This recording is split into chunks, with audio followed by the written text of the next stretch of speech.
As a child, today's guest was an elite gymnast. She was considered a U.S. hopeful for an Olympic gold medal when she was just 19 years old, a year after she won the national champion. But beneath the surface, she was battered by injuries that still impact her today, both physical and emotional. She had to make a tough decision: keep suffering, keep hurting herself for the chance of Olympic gold, or quit, put herself back together, and hope for redemption. Well, she quit, and since exposed her abusive coaches and trainers in the Emmy-winning documentary Athlete A. She would not let them control her life, which seems to be a trend with her. After a 23-year career at Levi Strauss Co, she rose to the rank of brand president and had the chance to become the next CEO of Levi's. But when Levi's went woke, she was faced with another decision: fall in line and continue climbing the ladder, or quit and keep her voice. She quit. She also gave up $1 million exit package, which would have required her to sign a non-disclosure agreement. But she still remembers that sensation from her gymnastic years of flying through the air beyond everyone's reach and control. And she wasn't going to let anyone take that from her. Today's guest, on a personal note, also led me to a destructive 7-figure decision in my own life because of a choice she made. Doubt she knows it, but we'll talk about it. Her latest memoir, Levi's Unbuttoned: The Woke Mob Took My Job But Gave Me My Voice, details the whole wild story in the chronicles of the secrets of woke capitalism. Today's guest on the Glenn Beck Podcast, Jennifer Sey. When the alarm clock goes off in the morning and you open your eyes, is pain the first thing you think about? It used to be for me. How am I going to face another day of pain? I suffered every day from debilitating pain in my hands, and it made everything I tried to do almost impossible, at least a lot harder. But I'm happy to tell you I don't have that problem anymore. Since I started taking Relief Factor, I got my life back, and that's why I have agreed to talk to you about Relief Factor. I can write, I can think, I can wake up in the morning without my first thought being about pain. Relief Factor, it's not a drug developed by doctors to help fight inflammation in a way that won't knock you out. Try it today. The 3-week quick start. It's only $19.95. It's a trial pack, and hundreds of thousands of people have ordered Relief Factor, and about 70% of them go on to order more. So go to relieffactor.com or call 800-4-RELIEF. Get the $19.95 3-week quick start. That's relieffactor.com, 800-4-RELIEF.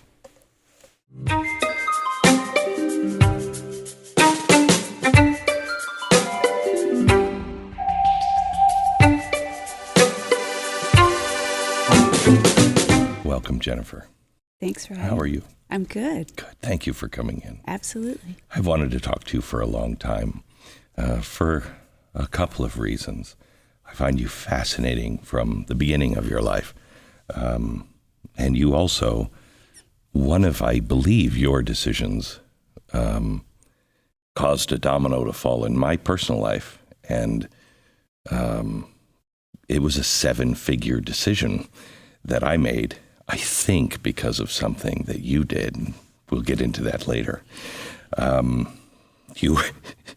If this was your decision, in my mind, you were a villain.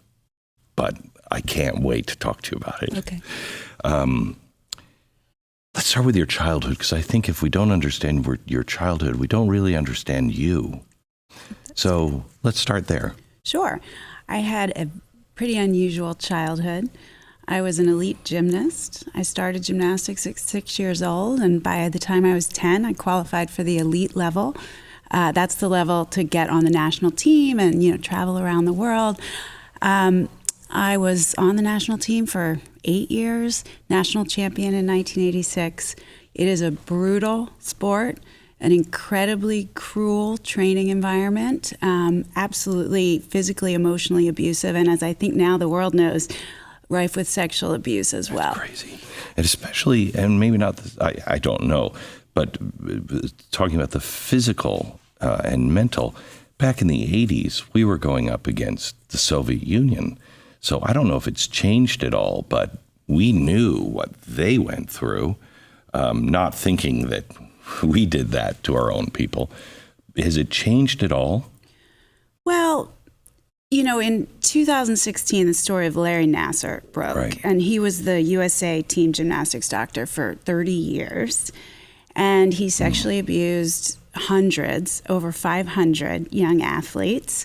He went to prison for life in 2018, so that sort of blew the door wide open on the story, and I had written a book about the abuse in the sport in 2008 and was just... that was my first sort of taste of being canceled.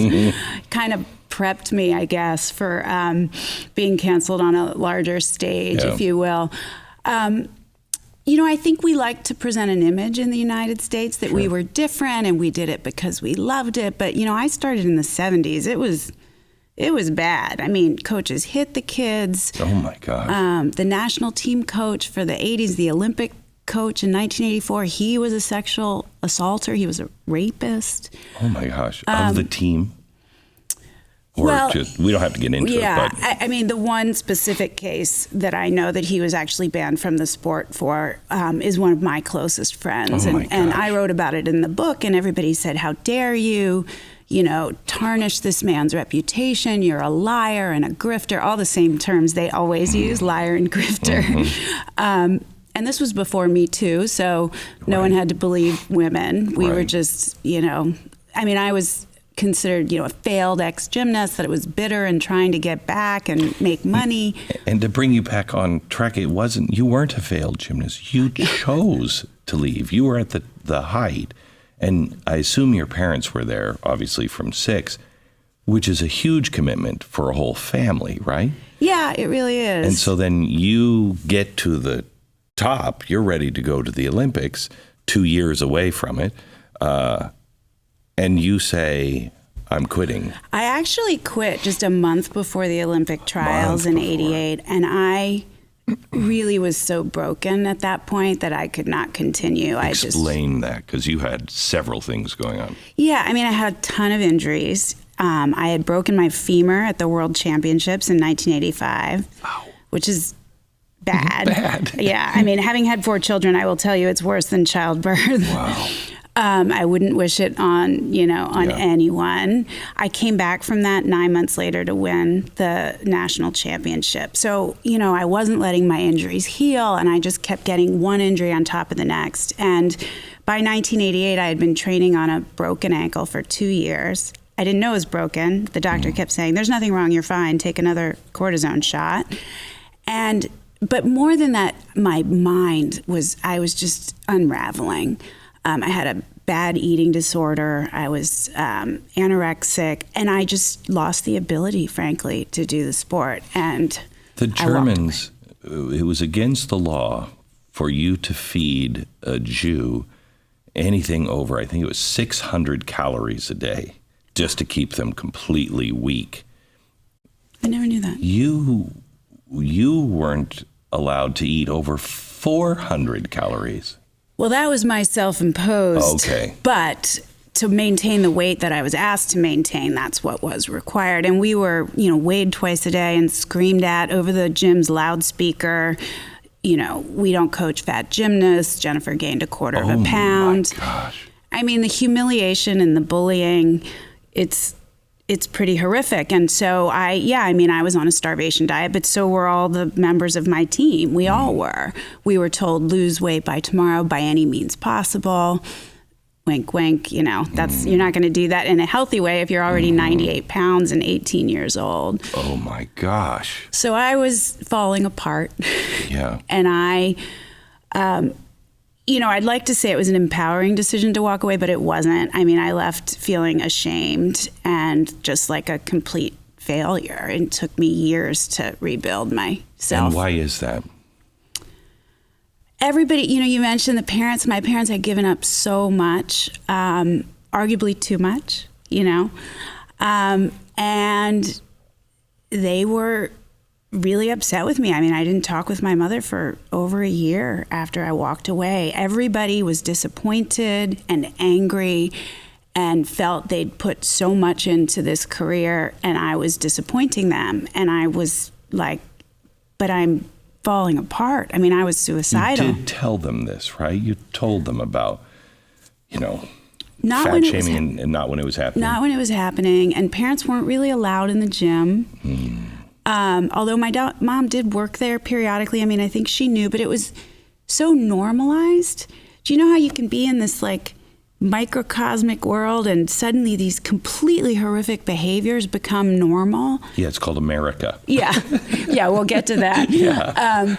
And so I think it just became normalized, and I even thought it was normal, but I was suffering. And the problem is, and this is what abusers do, if you weren't bad, I wouldn't have to treat you this way. If you weren't fat, I wouldn't have to treat. And so you internalize it, and then you feel ashamed for suffering. And that's what was so hard to get over, that took me 2 decades, really, was to not kind of internalize the shame and make it about me being a bad, weak person. So you leave there, you go to Stanford. Tell me what you pursue. Where do you go from here? Well, when I went to college, I was exhausted. I was 19 and I felt like I was going to a retirement home. And I get there and all the kids are, excited to be out on their own for the first time. And I'm just tired. And I'd lived on my own to train. I'd traveled the world. I was a good student. I wouldn't have gotten into Stanford, but I wasn't a very curious I had a lot of insecurity about my intellect. School had not been a focus.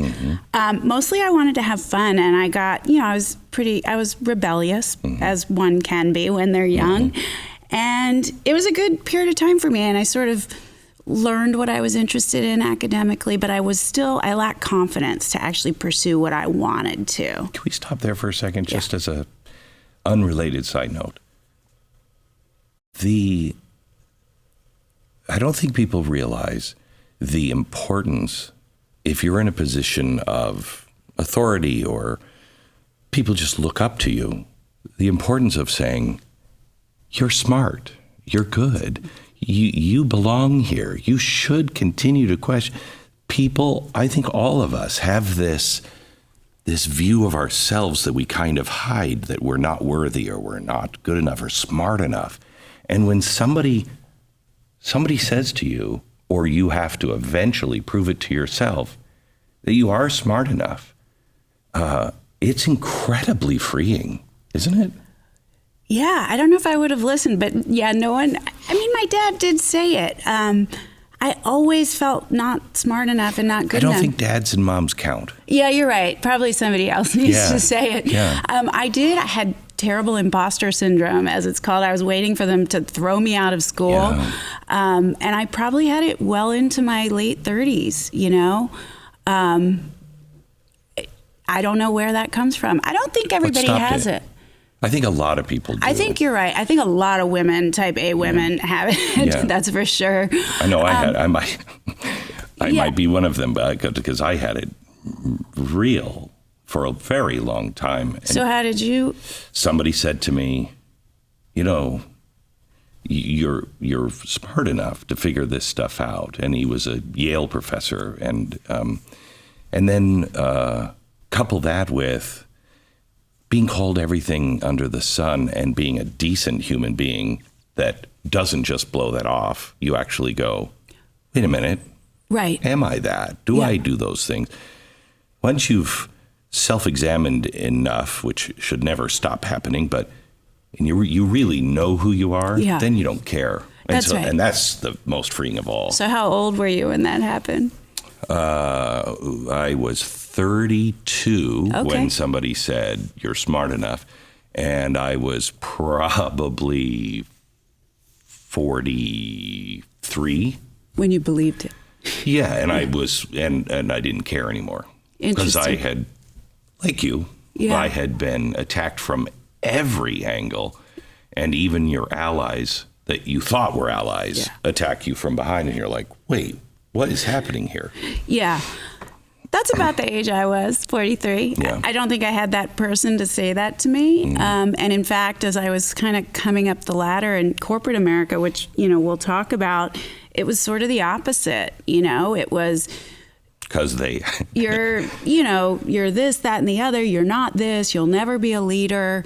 You're a good number 3, and you can do the appointments and the, the tactical stuff, but you have no vision. And it took me until I was probably in my early 40s to say, you're wrong. Yes. I am good enough. Yes. It took and those are the people that changed the world. It's amazing to me how many people. I didn't understand Frank Sinatra's New York, New York until I actually lived there, and then I was at the top of the heap. If you can make it there, you can make it anywhere. What he means is there are thousands of people who will shiv you in the back for that opportunity. You know what I mean? And that opportunity is usually not given. You have to come in and just... I don't care what anybody else says. Yeah. This is who I am, and this is what I'm going to do. Those people change the world. Yes, and this is what I'm capable of. Yes. I don't care what you say. Correct. This is what I am capable of. And but corporate and political and everything is geared to make you feel small, I think. Yeah, they do a pretty good job. And I started in a hole, with the training that I described. And that's part of why I lay all of this out in my new book, to say, if I can get there, having started in this deep hole and didn't even, start to climb out of it really until my mid-30s, then you can do it too. Yes. It's hard. It's hard work. And it's not to say, I think you raise a really good point, that you don't listen to what other people have to say who are offering feedback in good faith. But you get to decide what's true and what's not and what you need to work on. And even if they say things about you that are not true, if you can figure out if more than one is saying it, maybe there's something I'm doing that is causing people to feel that way.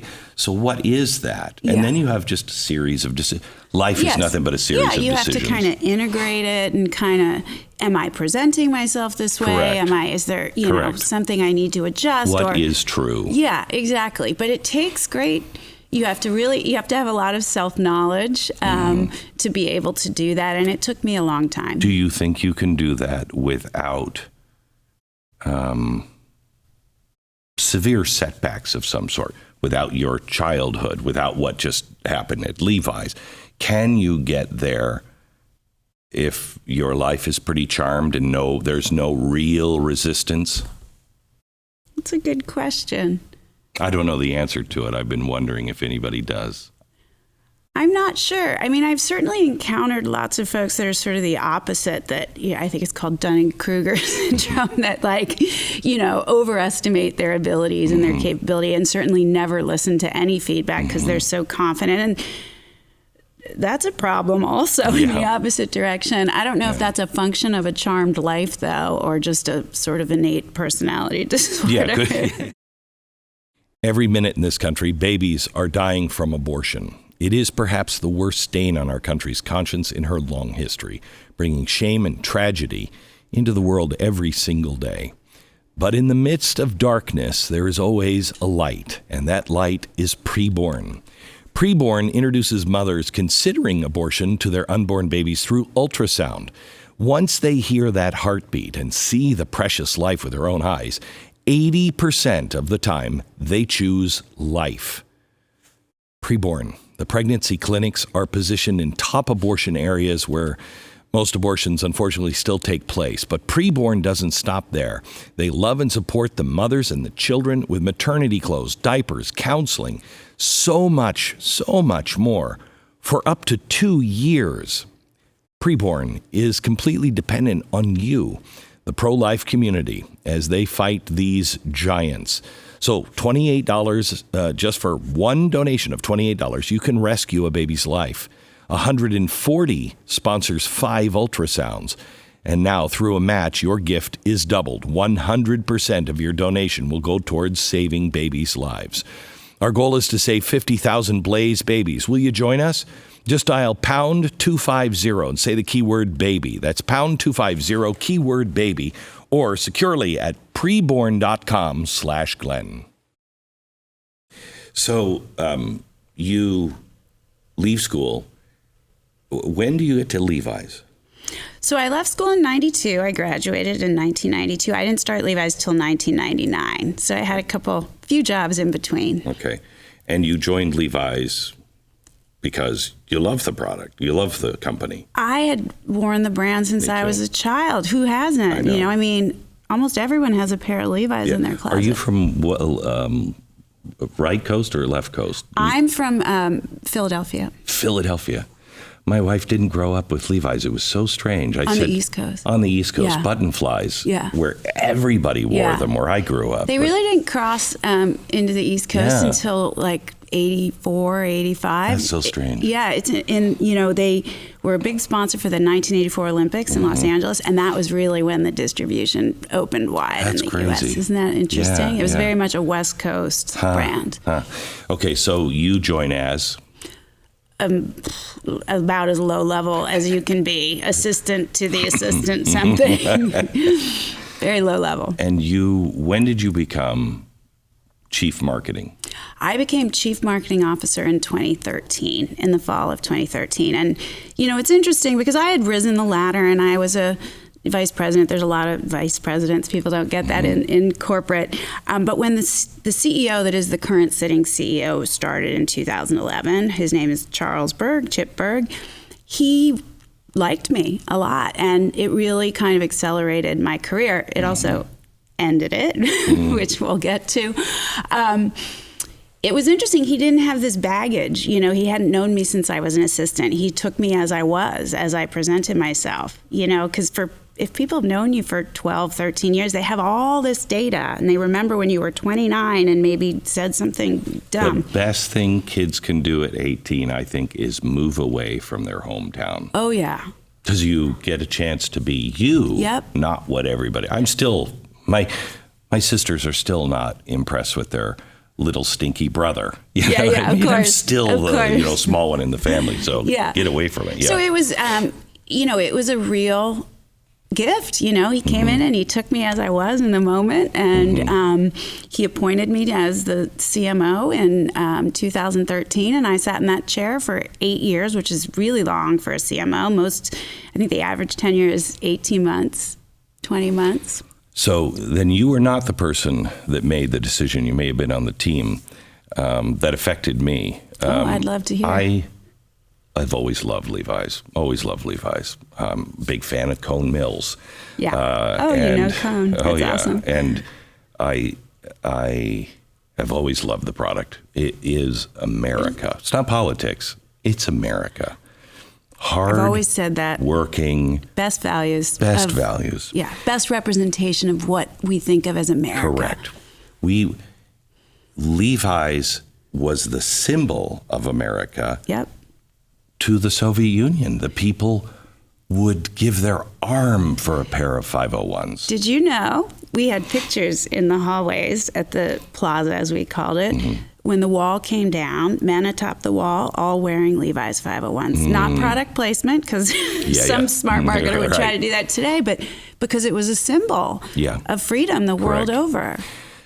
So Levi's ran a spot of... I know what you're going to say. You know what spot it was? I think so. Keep going. We are the uniform of the revolution. It's not mine. Thank you. I'm glad.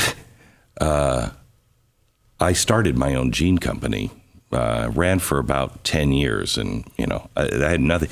I did it out of, I love Levi's. And if you are going to take that stand, I don't love another pair of jeans. I personally will make it from the Cone Mills. I will make the jeans that Levi's used to make. And I did. It cost me a fortune. I bet. But everything made in America. And it was just because of that ad. I was so angry at, how dare you take that position when there's lots of us that don't have that position. Yeah. So I write about that campaign in the book. It was not mine. I was running e-commerce at the time. I was the recipient as the commercial leader of that content and was like, what? No. I can't use this. One, it's dark. Like Very dark. Forget the, politics or, No, it was revolutionary. Molotov cocktails. People have fun in jeans. What are we doing here? You can't even see any product. Our business was terrible at the time. And this was like this desperate attempt to appeal to younger consumers by capitalizing on their perceived activism. Horrible. It was terrible. And I was like, I can't even use any of this. And to his credit, the CEO did not like it either. He was in early days, and I think some stuff was already about to go. And that was, why he put me in the role. He was like, we got to get back to marketing the jeans in a relevant way with a focus on the product. So you cannot be mad at me about that. I'm not mad at anybody anymore. Or him. He didn't like it either. I still don't buy Levi's because of that, but... So I want to, because there's so many labels and none of them are ever defined. And I'm convinced that so many people have so much more in common than they have. I agree. You say you're a progressive, and I define progressive clearly as the early 1900s. Most people don't even know the origin of progressives. But instead of using labels, do you believe in the Bill of Rights? Yes. All of them, all like the top 10. Yes, I then believe we in have it. we have no issue. Yeah, I would say I formerly identified as a lefty. I would have said left of center, used progressive in that place. Right. Given the last few years of my life and what we've all experienced, I wouldn't use those labels anymore. And I wouldn't use any of the labels anymore because I still believe in the idea of progress. So do I. And, making life better for the most possible people, including as many people as possible in the American dream. I believe in this project. I believe in free speech, which does not seem to be a progressive value right now. So I would just shy away from using any of the labels. Yeah, I'm with you. I don't know what conservative means anymore. I just want to conserve the Bill of Rights and the amendments. We want to change things. Great, let's do it. Let's just use the process to do that. I think and where not coercion and I think where we collectively, my belief sometimes fail is we don't include everybody in that Bill of Rights or in what it means to move forward and have opportunity. And I think we make progress there. That's progressive. Progressive is not itself a bad. I believe in progress. Yeah, if you just think of progress as the root of that word, and I think while we failed at times to include everybody in that dream, I think we continue to work hard to make that progress. Better and make progress. And so I still believe in that. Yeah, okay. So do I. I don't think I've changed really. We'll get into the story. I've changed in that I reject the left-right binary. I reject, red, blue, any of that. I don't identify as blue. I just believe in everything you just articulated. Yeah. That's why we have been separated, I think. We lost the understanding of e pluribus unum. From many, one. Yeah. What are those things that we all believe in? Yeah. And they should be. Life, liberty, pursuit of happiness, First Amendment, Second Amendment, Third Amendment. We can argue about some of these and where they go. But generally speaking, that was what brought us all together. And that's where the argument kind of ends. Everything out of free speech, we can argue about. We can argue all day long about those things and still love each other and still be one. Yeah, I feel like what is most concerning to me is, I think this is sort of where you're going, what I've seen in the last 3 years, let's say, is a vast majority of people do not believe in individual rights, and we're completely fine giving them up and demonizing anyone who said, hey, wait a minute, what about the right to gather, the right to worship, all of it. You were a horrible person. And there seems to be this lack of, Bill of respect for our humanity and the individual, which is why we need individual rights. It was like, I worry that younger generations are willing to give that up. Oh, I think studies show they are. When I left Fox, one of the reasons I left Fox was Roger Ailes said to me, Glenn, we all love the Constitution, because I was pounding on the Bill of Rights to the right. And he said, we all love the Constitution, but there are things we have to do. No, that's what leads you to internment camps. Yeah. Sorry, Bill of Rights, Constitution. If it's outside of that, you're going to have to find a legal way to do or just not do what you're planning on doing. Anyway, so you were doing fine and trying to pull the company back out of its hole of the revolution. Yeah, and we did it. Did you? Yeah. Okay, good. We put ourselves on a trajectory, and I'm proud. I was a big part of that. And was that sales or is that perception? Both. Okay. Both. We set in the beginning, 2013, I sort of look at that as the beginning of our kind of march. We called it the 20-mile march, improve every year, bit by bit, top and bottom line. We IPO'd in, was it 2019 or 18? I think it was 19. So we went public. I got to stand up on the thing. It was a cool moment. I definitely, was a huge part of that process in rebuilding the brand's image and connecting to more and more people around the world and driving sales. Our women's business was through the roof. It never had been before. We set a goal for ourselves to hit $1 billion in sales for women's in 5 years. We did it in 2. I mean, we were on fire, and I was definitely kind of the public face of the brand as the chief marketing officer. I was credited with a lot of it. Not all of it, a lot of it. Right. And then COVID happened. Yep. And what happened? From day one, probably even before day one of shutdowns, as I sort of saw it coming, I was very outspoken about how wrong it was to close the public schools. Now, I was alarmed about all of it. Lockdowns, all of it. I knew somewhere in my brain, this was controversial, I didn't feel it yet, but I knew it would be, and I thought, I'll keep my advocacy to children, because to your point, can't we all agree on our kids? Yes. Isn't that one thing? And if I can get people, I thought of myself as pretty logical and diplomatic. You learn that as a woman in corporate America. I thought I can get people to see it through our children. So I had feelings about all of it, lockdowns and everything, but I focused on kids and restrictions to kids from March 13th, 2020, which is when... You were really early. I was early. Good for you. Yeah. Yeah. So... What were you going to say? No, and I was, what does that look like to be outspoken? I was outspoken on social media. I didn't have much of a following at the time.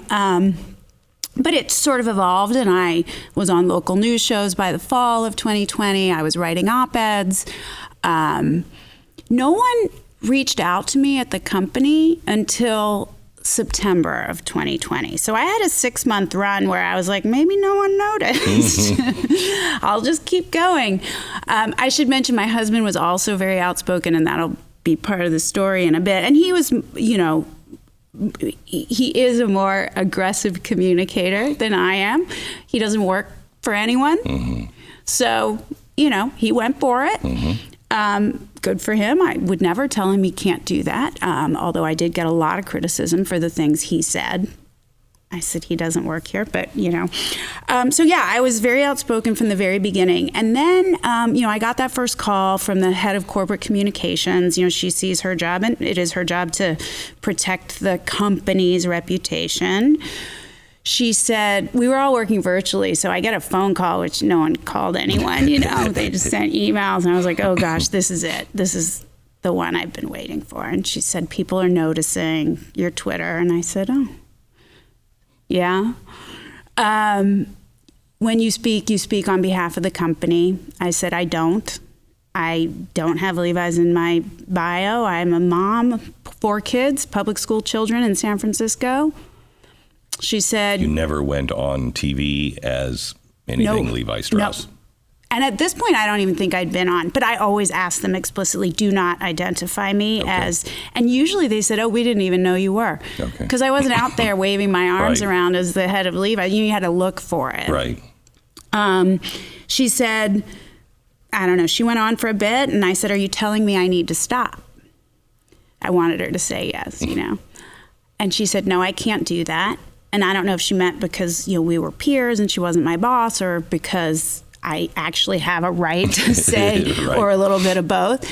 And I said, okay, then I'm not going to. You know, this is a continuation of the advocacy I've done for children in sports, because I became very outspoken about that after my experience in gymnastics. And I wish as a child someone had stood up for me, and these kids aren't going to do it. And it sort of petered out because neither of us wanted to really keep talking. And then this is the part that just lit me on fire. Around that same time, all the private schools in San Francisco opened. So she and all of my other peers were sending their kids back to school. Yep. Mine were in public. Mine are still in public.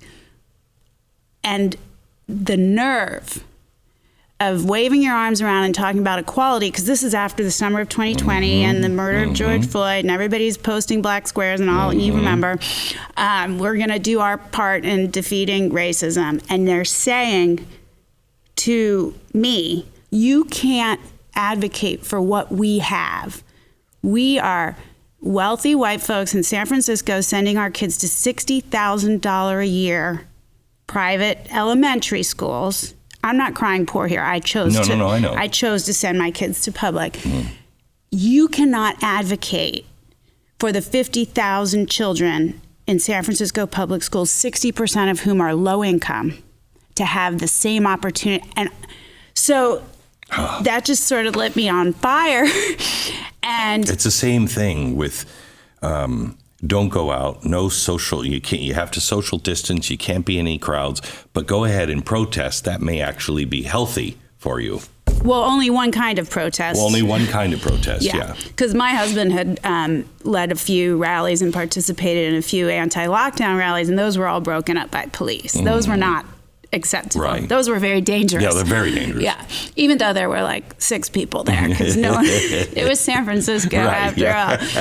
So from that first call in September, it went on that way for another year and a half that I kept getting calls. Different people were assigned to speak to me. They had the unfortunate job of calling me and having me be rather intransigent and just kind of repeat the same things.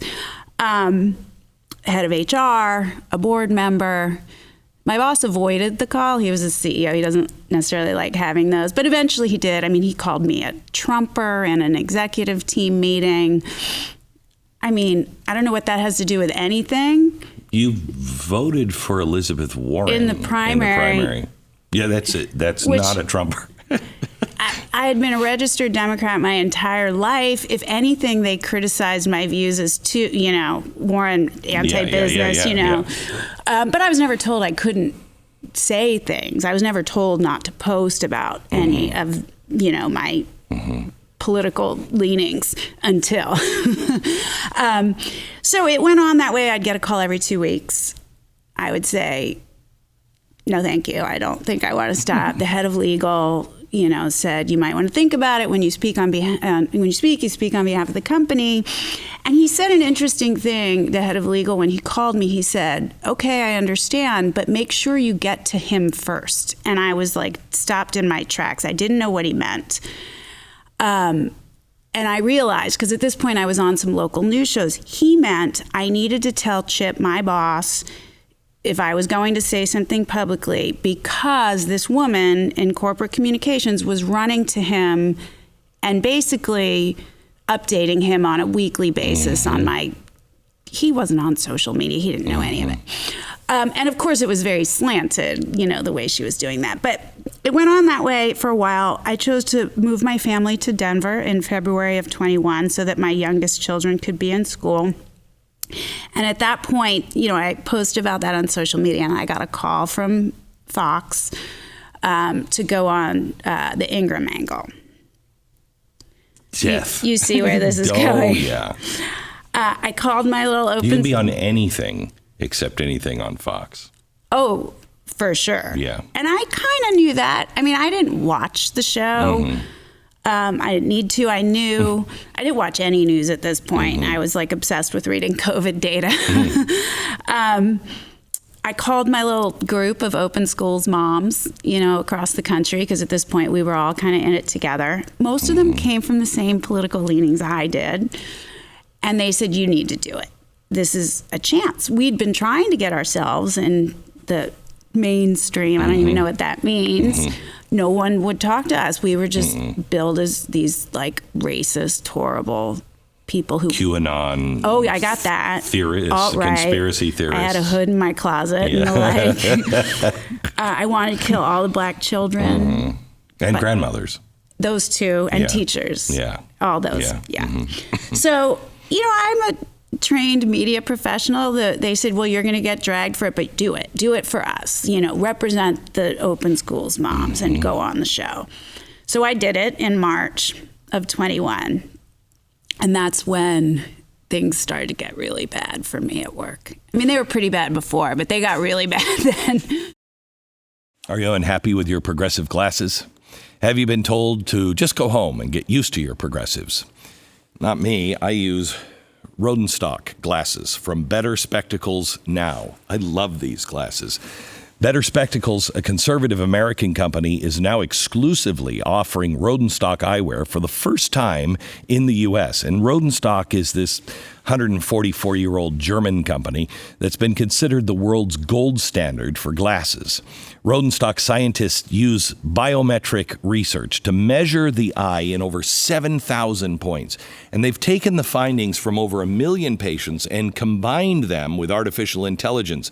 And the result is this, the biometric intelligent glasses, or big glasses, which gives you a seamless, natural experience that works perfectly with your brain, improves your vision and sharpness at all distances, including up to 40% better at near and intermediate distance, as well as providing you with better night vision. 98% of the people who have these glasses recommend them. I do. BetterSpectacles.com/Beck. Go there now. Schedule a teleoptical appointment. You don't even have to leave the comfort of your home. Offering an introductory 61% off their progressive eyewear, plus free handcrafted Rodenstock frames. Don't settle with your eyesight. Go big. Go big. Visit BetterSpectacles.com/Beck. BetterSpectacles.com/Beck. This is when you got an email from Levi's. This is astounding. They wrote to you, Jen. Who is it that's writing to you? Well, I'm not going to tell you a name because I'm not going to be mean. But it was somebody in corporate communications, and between HR and corporate communications, they were suggesting I needed to do an apology tour. So this was meant to kindly prepare me for said apology tour. Okay. Thinking about this, and my sense is that there are people who just don't like what you're saying or where you said it. It's in conflict, I'd say. It's where you said it. It's in conflict with the good-bad world we're living in. Doesn't that tell you everything right there? That we shouldn't be living in a good-bad world? Where Fox is bad, MSNBC is good. Was going on Fox, and that show in particular, an endorsement of what they stand for? Are you one of us or one of them? That's the kick in the pants, isn't it? Oh my gosh. Perhaps an oversimplification, but that's what it feels like. I think explaining why Fox is important.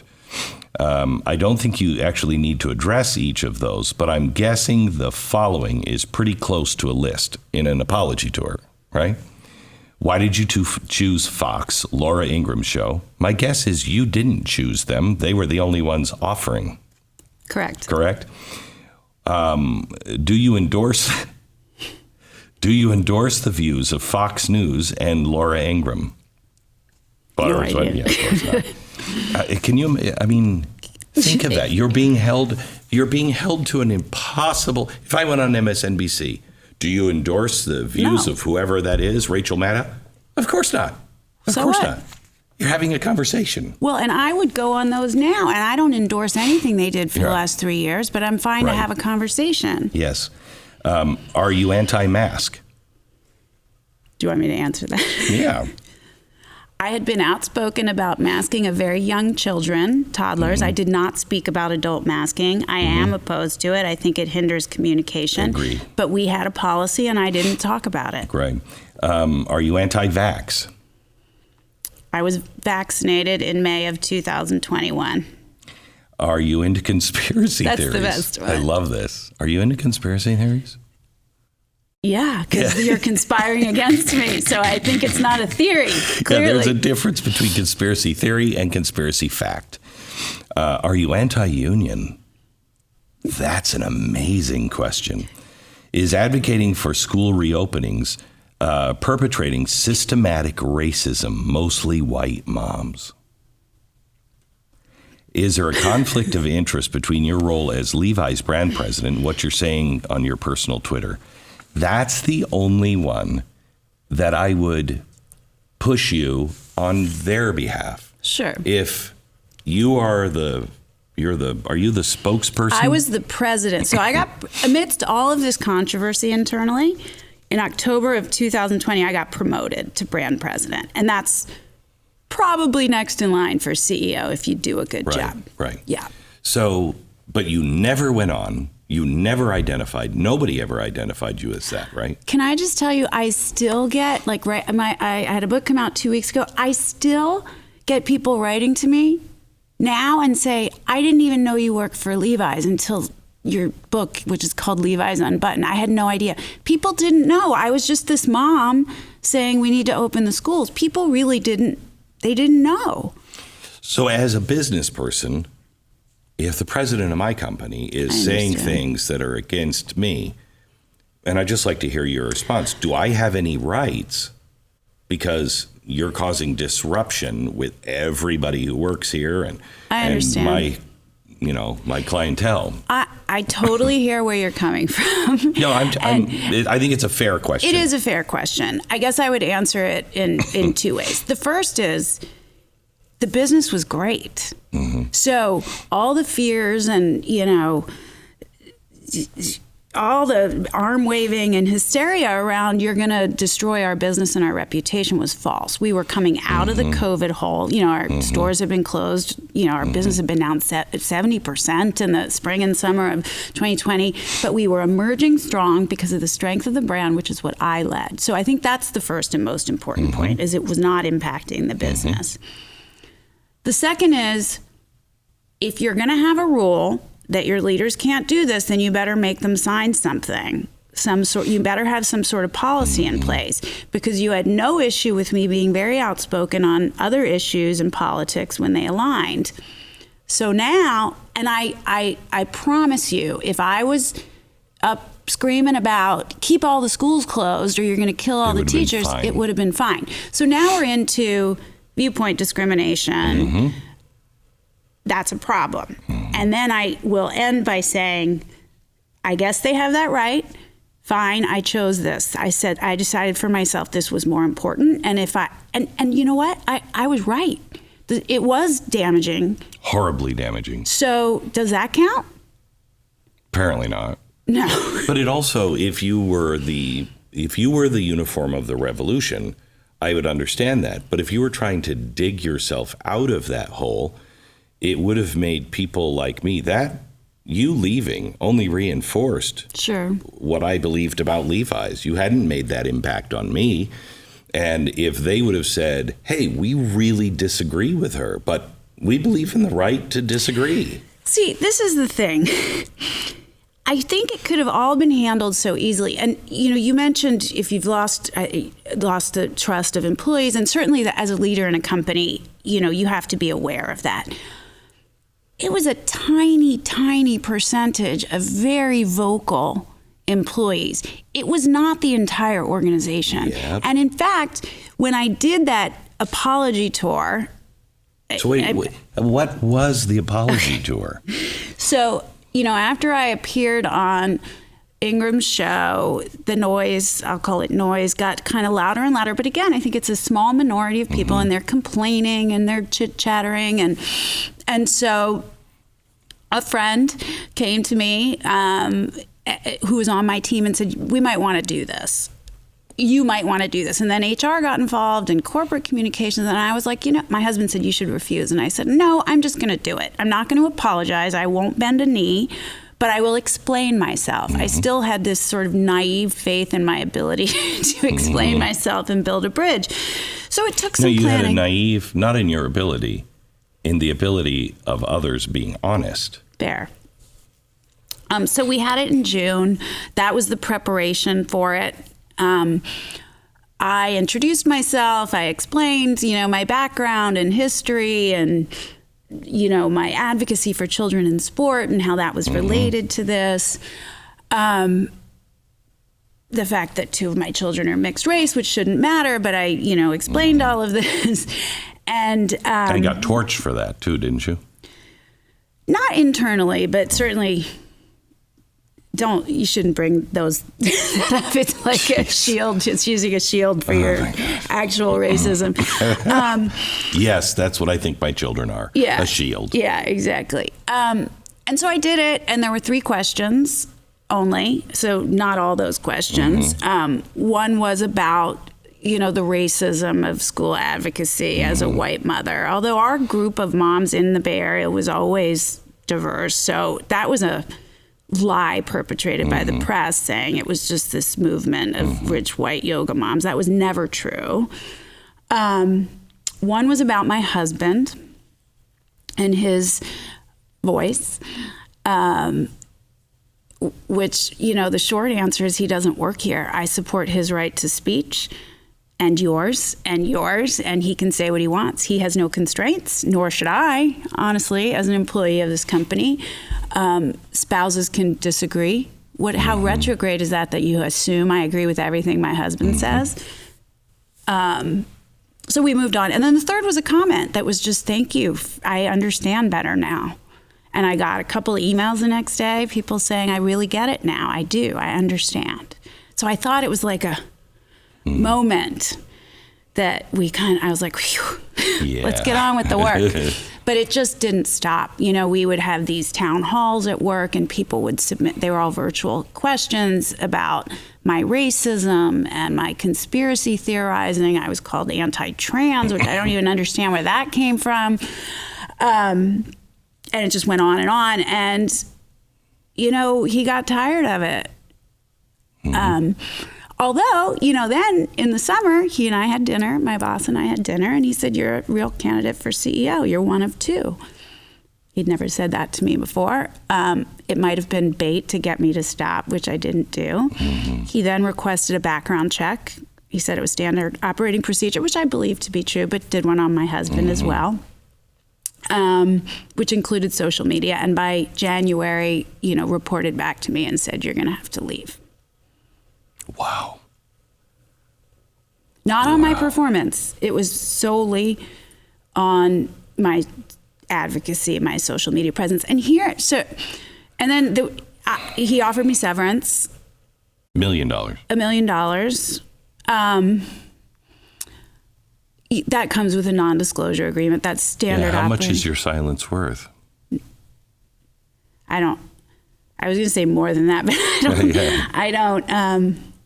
That's a lot of money. It would make a big difference in my life, certainly. I certainly would be less nervous about the future. I'm not so old. I got to make a living. I'm the breadwinner for our family. But everything I'd been fighting for 2 years, beyond the children, was free expression, free speech, the First Amendment. And so taking hush money felt so wrong to me. I just wouldn't have been able to look myself in the mirror. Good for you. So Good for you. I didn't, and I quit, and then the next day publicly published a piece on Barry Weiss's Common Sense Substack. Why Barry Weiss?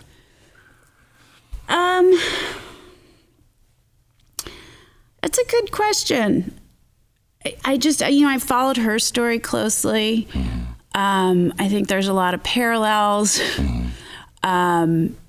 She famously wrote, Twitter's not on the masthead of the New York Times, but I might get the quote a little wrong, but they're certainly kind of driving the policy and content. And that was so comparable to my story. You know, it was this Twitter mob demanding my ousting and hashtag boycott Levi's and all of this. And I just thought she was the right person. I think she's amazing. I think she's making there are a few people that are stepping away from, I don't know, the play. Well, I think outside of the binary, they're stepping outside of the binary, whether it's the political binary. I mean, I think it's funny that she's always billed as this like alt-right. I mean, she's not. She's not at all. She's not. And so it just seemed, and she's been amazing and supportive and wanted to tell the story. And I just felt like we were of like minds, you know. So let's go into, because you talk about it in your book, let's go into woke capitalism. Sure. What it is and the lie that you now think it is. Yeah, in many ways it's illustrated by that campaign that you hated. Right? I think there's a lot of things going on. I think the first is it is corporate America's attempt to profit off of Gen Z activism, Gen Z and millennial activism, right? They're trying to kind of, I know that's a cynical take, but it's factually correct. That's part of what capitalism is, to either create a need in you or to exploit a need you already have. Right. So, you know, they're not even exploiting a need, they're exploiting a value, which is kind of gross, I think.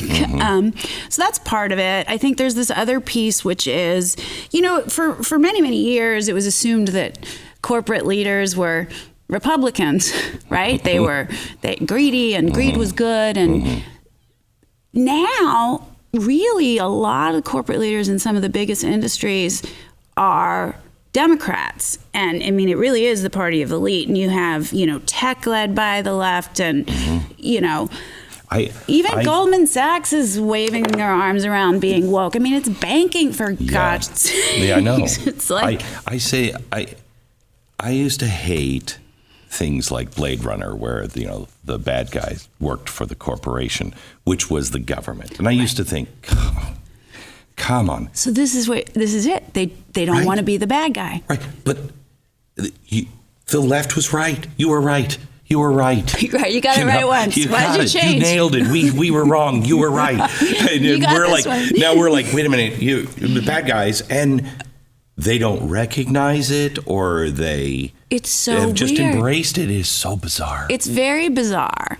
And so there's this real desire for these leaders to distance themselves from the, you know, robber barons of the past, from the greed is good of the past, and to say, no, I'm a good person. I'm a philanthropist. I would have been in philanthropy, or I'm an altruist. I just happen to make billions of dollars, which never happens on accident. Let's be clear. They're just as greedy as the ones that came before them. And they have their children who they've sent to these very woke elementary schools and high schools and colleges, and they want to impress them. There's this new dynamic between parents and children. I'm your friend, not your parent. And it also serves as a cover. Although I believe in my heart of hearts, they do believe it about themselves. Like I think they come to believe it about themselves. You have to, or you're recognizing that you are the evil you say you're trying to destroy. There's a cognitive dissonance there. That is too big, I think, for you have to convince yourself you're on. I think that's right. And that's why it is quite convincing, because they really believe it. But at the end of the day, there is a real disconnect and dissonance, because what does still matter most is making money. And, you know, I'll give you an example. During COVID, Levi's, we laid off 15% of our workforce. Perhaps required, right? The business, it was tough out there. Yeah, it was hard to run a business. Yeah. Same time period, the CEO cashes in $43 million of stock. tell me it wasn't just about the money. Because those layoffs bolstered the stock price. The socially just thing would have been to find a way to keep people employed, possibly demand that the world open up so that we could keep people employed. So that's why I say I think they believe it, because deep down they also know they're going for the money, and they don't want it to be exposed. But I think boy, that's true.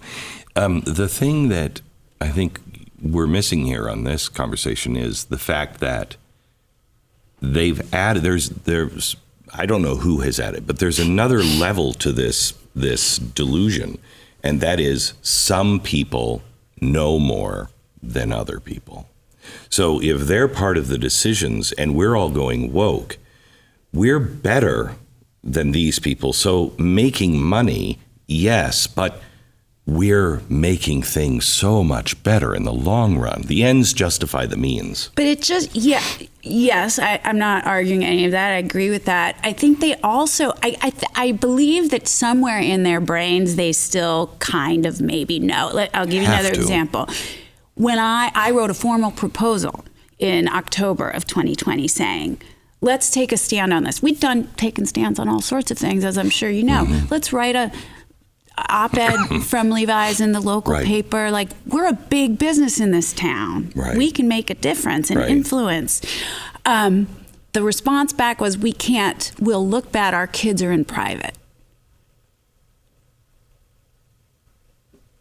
It'll make executives look bad because our kids go. So it's like, it will reveal that we are really elitist. I'm like, first of all, who doesn't think you are? I mean, everybody knows you said I'm the weirdo sending my kid to public school. No one's assuming you're not. And why is it bad to say, my kids go to private? I want the same thing for every child in San Francisco. But it was sort of very revealing. It's like being in the Carnegie organization and being against when he decided to build libraries in all of the poor towns all across America. We can buy our own books. We don't everybody knows. Everybody knows you are so wealthy you can do this. This is doing good for the people who can't. Yes, but it revealed the lie, which is ultimately it's all about reputation laundering, these stances, and I think big time. It's laundering of reputation so that, hey, don't look over here. We're still taking all the money. And it works so well that even when they lay off 15% of the workforce, they say they're doing it with empathy, and everybody's like, oh, thank you. Thank you. So how does... I think that one of the reasons why they attack so viciously and relentlessly is because they know it's a house of cards. That's right. Right? That's what I was going to say. Yeah. So if there's someone that threatens to reveal the lie, they've got to be destroyed. You're a apostate. You're a there's a like, come on, we're all in. They don't say it, but like, come on, I know, like, let's do this, and we get our big bonuses, and we've got to lay these people off so that we can get our bonuses, so that the stock, continues to go up. It's like an unspoken pact, and I think that my quitting and not accepting the money was so astonishing because no one gives up the money. I know. What lunatic gives up the money? When I walked out, the last thing Roger Ailes said to me when I walked out, they were offering, More than $9 million, I'm sure. The world.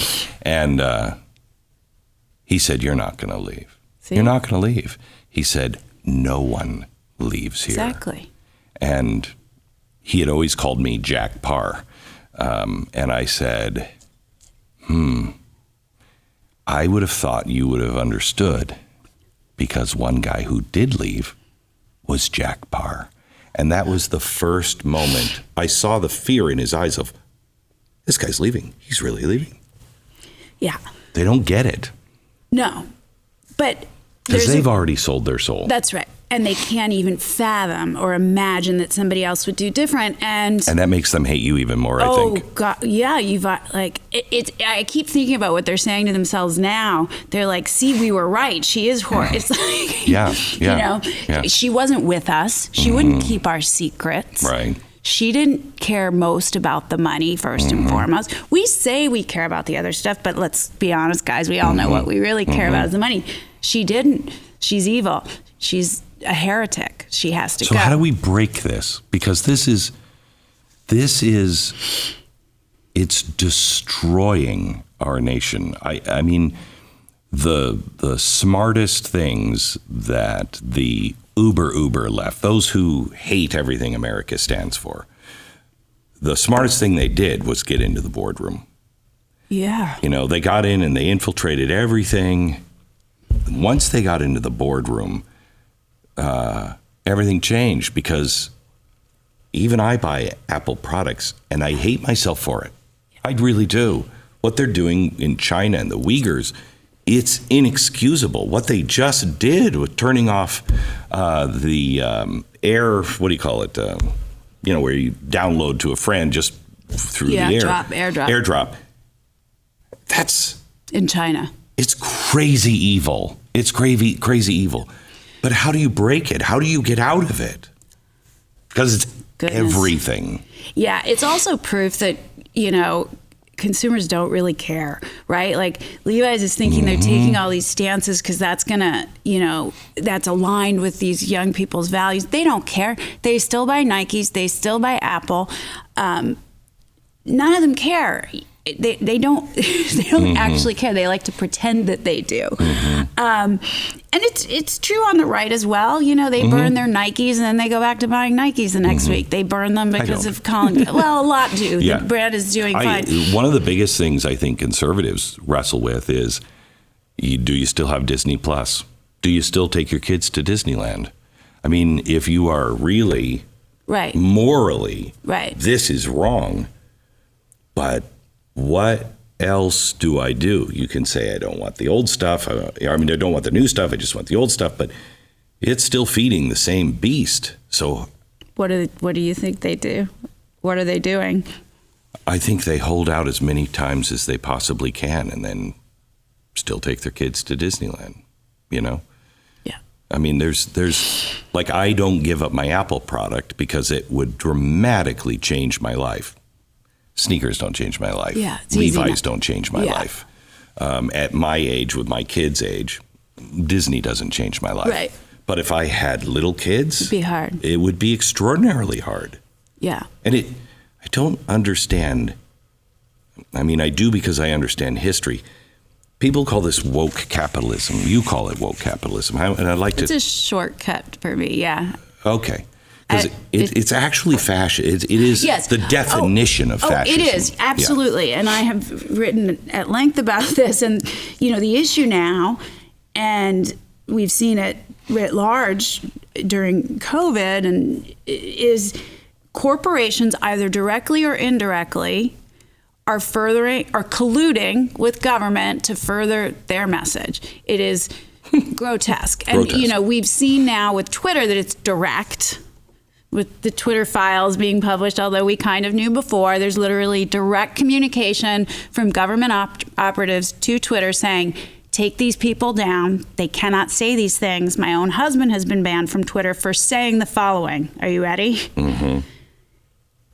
The vaccines have known side effects: myocarditis, blood clots, and strokes. That's a fact.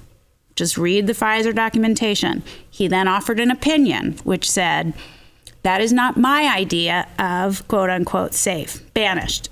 I think close to a year now. Still not back. Whether or not he has a lawsuit that's active with two other men who were kicked off for similar reasons.